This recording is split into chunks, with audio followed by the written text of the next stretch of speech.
তো গাইস আমার বাবা চলে এসেছে ওই যে গাড়ির ভিতরে, ওই যে এটা ওইটাতে নিয়ে যাবো গরুটা। তো এখন ঢুকবে সবটি, সবাই ভিডিওটি শেয়ার করবেন এবং আমার নিউ পেজ জানে না এখানে অনেকেই চলে এসেছে, দেখা যাচ্ছে। এই যে রায়ান ভাই ক্যামেরাম্যান। কি খবর ব্রো? এই হচ্ছে। তো আমরা এখন যাবো গরুর কাছে।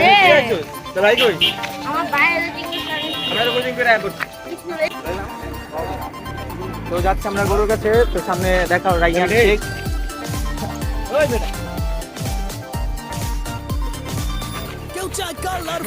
দিয়াবাড়ি হাট, এটা বলা হয় নাই, ভিডিও ঠিকই করতেছি।